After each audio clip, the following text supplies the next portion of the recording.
Hey guys, my name's Justin Stone and I'm a coach for the Chicago Cubs. And like you, I too went to Washington Elementary School growing up in Robinson. And today's book that we're going to read to you with my helpers who are also second graders and kindergartners here in Chicago. I'm Cola. And this is Alice. This is the grizzly bear who lost his GRRRR.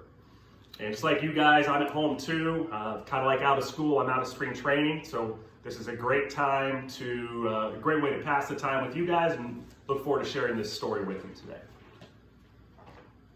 There is some crowd participation pieces you'll see that the kids will do, and you can follow along in those parts as well. Each year, for as long as the forest has stood, a contest is held for the bears of the wood. And the bear who has won for 3 years in a row is a grizzly called Fred. He's the star of the show.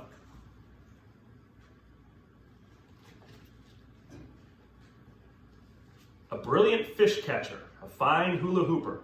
It's scaring the humans, he's really quite super. There's one thing, however, for which he is known. When Fred does a loud grrr, he's out on his own. GRRRR! Daddy forgot to show him the other page. He's on his own too, all day long while he's training. There's no time for buddies, but Fred's not complaining. Who needs Jemimas or Davids or Sophies?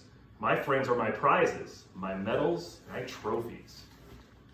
He's won a lot of trophies there for his special GRRRR and fish catching abilities.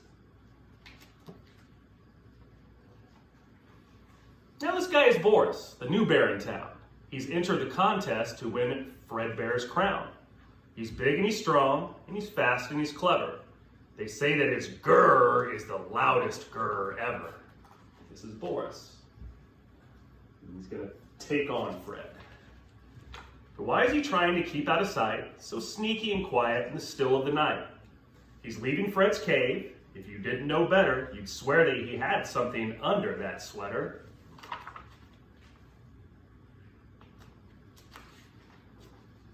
The day of the contest, this could spell trouble. Poor Fred's woken up with no GRRRR in his bubble.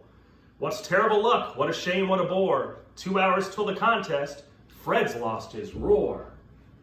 You can see the conversation bubble there is empty. He's lost his GRRRR. Meanwhile, in the treetop, a helpful young owl looks down through the leaves at the bear with no growl. With a hoot and a flutter, he jumps from his perch. My name is Eugene. Can I help with the search? Not sure what to do, not sure what to say. Fred smiles at Eugene and whispers, okay.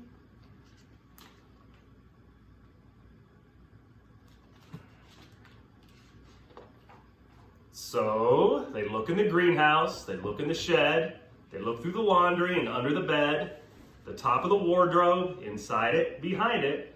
They turn the place over, but they still can't find it. Daddy, where's the greenhouse? It's the greenhouse, and the shed, and the bedroom, and the dresser. Then Eugene calls Hetzbud. Soon she appears. I'm here for the hunt, and I've brought volunteers. An army of helpers are helping our hero. But how many growls did these helpers find? 0. So you got friends of the forest trying to help find his GRRRR. Uh-oh, now it's time for the contest to start. Come along, Fred. Get a move on. Think smart. Good luck, shouts Eugene when Fred leaves in a hurry. We all come along to support you. Don't worry. There's the Best Bears in the Woods contest.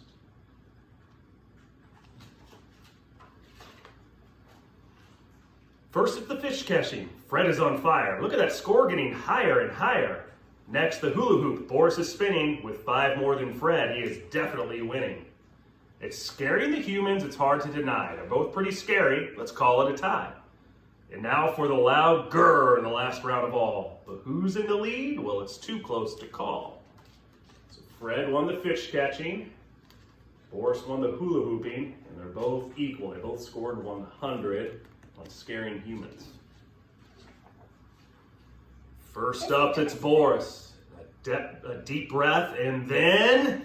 GRRRR! Look at the needle, it's pointing to 10.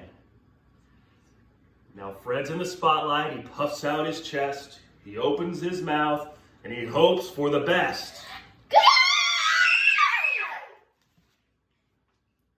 extraordinary state of affairs. Fred lost his GRRRR, but his helpers found theirs. So you can see it's all of his helpers in the background that substituted the GRRRR for him. The sound is so loud it makes Boris jump. And look what fell to the ground with a bump. Fred's GRRRR, says Eugene. It was you all along. You're a bad, bad bear, Boris, and cheating is wrong. GRRRR? It's true, Boris cries. I'm guilty. I did it. I went to Fred's cave, took a growl, and then hid it. I'm new here, you see, and I live all alone. I don't have any friends of my own. I hope that if people thought I was a winner, then maybe sometimes they may come round for dinner. So Boris just was new in town and wanted to be accepted and thought winning the contest would give him more friends. But he cheated to do it, didn't he? Yeah, not good. Fred looks at Boris, and what does he see? A bear who's not all different from he. A bear who is lonely, a bear who is sad, a bear who is maybe not totally bad.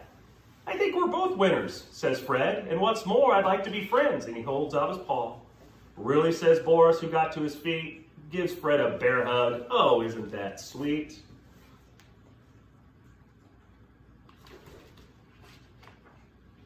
You always remember how this story ends, that Fred lost his GRRRR, but discovered his friends. Daddy, I'm going to do this.